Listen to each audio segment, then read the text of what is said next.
Morning has broken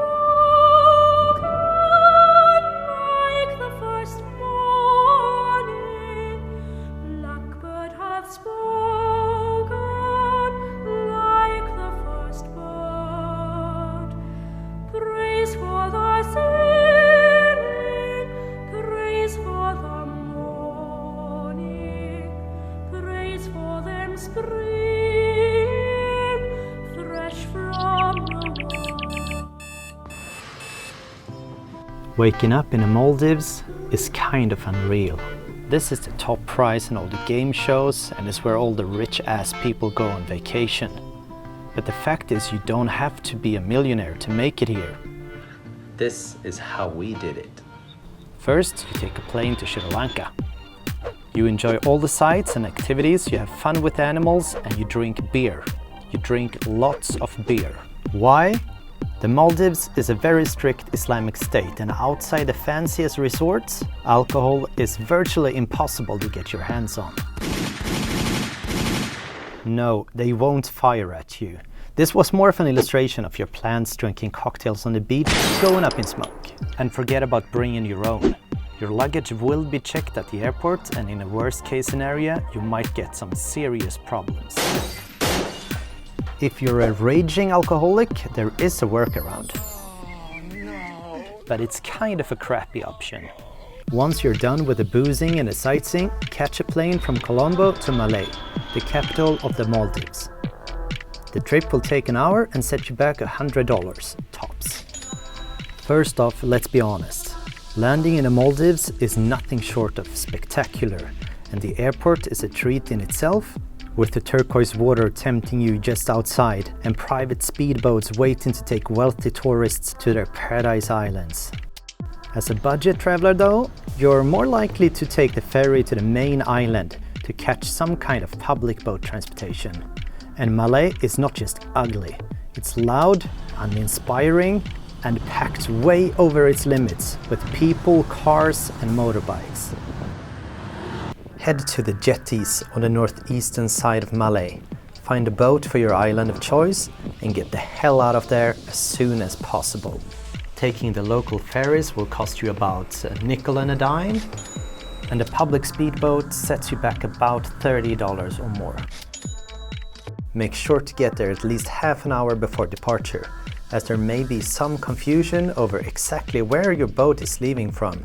Picking islands require a bit of planning, as schedules vary and some lines aren't operated daily. Bear in mind that public transport won't get you to the resort islands. They handle transport themselves, mainly to and from the airport.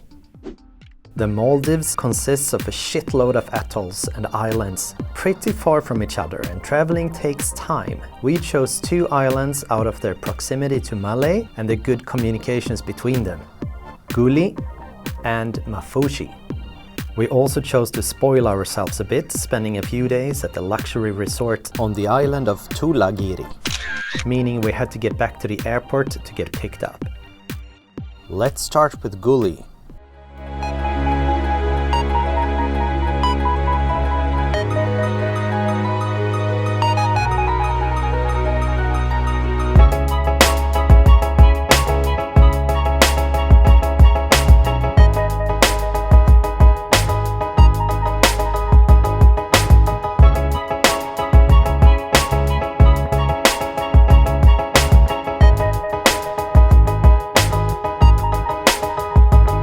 Gulhi is a small, quiet island 30 minutes by speedboat from Malé. It totals 5 restaurants and takes about 20 minutes to walk a lap around. Like all inhabited islands in the Maldives, it's Islamic. And the about 800 people living here, they prefer if you cover up a bit when you're walking around. Although they're pretty used to deal with half-naked tourists by now. The only place where you're allowed to bare your hairy chests is at the Bikini Beach, which also happens to be the prettiest area of the whole island. Thanks to the government changing the rules about 10 years back, allowing local islands to host tourists in guest houses, there are now a handful of options to stay on the island of Gulhi. We highly recommend the hostel Guru's Maldives, which gives you an airy room by the beach for $70 a night. Relaxing on Gulhi with a good book for about half a week should be just about enough for any traveler. Next up, Maafushi.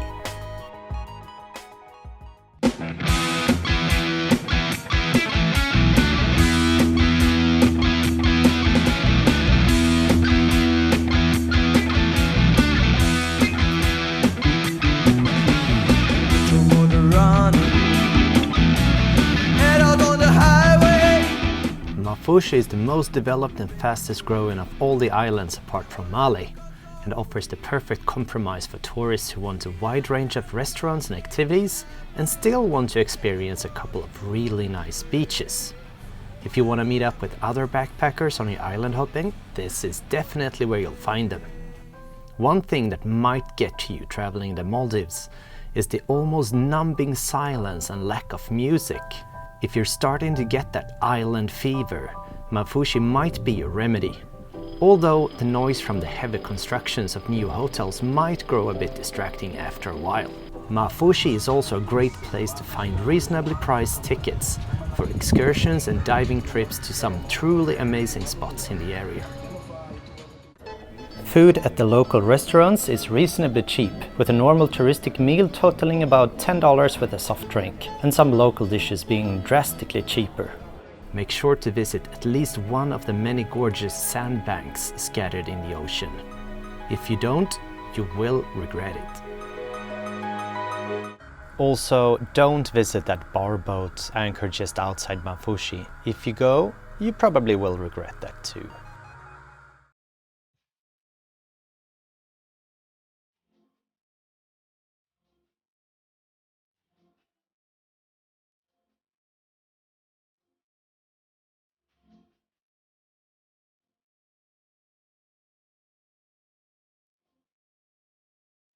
Yeah, so I guess this is the case with all of us. We all love visiting new cultures, meeting new people, getting more enlightened, but sometimes we just want to read a book in an absolute paradise. And to be able to spend a few days in a careless serenity, you probably have to book a few nights on a resort island. It's not that the other islands aren't pretty, it's just that people actually live on them, which equals concrete buildings with rusty tin roofs, occasionally scooters and garbage, plus a total lack of juicy cocktails. While some resorts are ridiculously expensive, costing several $1,000s a night, there are actually a few bargains out there if you're willing to skip the all-inclusive package and settle with just dinner and breakfast. Our pick was the Thulhagiri Island Resort, costing about the same as a 4-star hotel in any major European city, and located roughly 25 minutes by speedboat from Malé airport. The resort islands are often surprisingly low on guests, and we often found ourselves completely alone at the pool or on a major stretch of Paradise Beach. Also, don't forget to treat the staff well. They may wear fancy clothes, but wages don't come anywhere close to what most of the guests make. I've also heard some upsetting reports of tourists visiting the Maldives getting spit in their drink as a result for bad behavior. So, all in all, this is how much money we spent per person for 6 days on the Maldives doing 3 islands, including lodging, food, transportation and activities. All for roughly $800 traveling from Colombo, Sri Lanka. So, yep, getting to the Maldives doesn't have to be very expensive. Here's what you get for the money.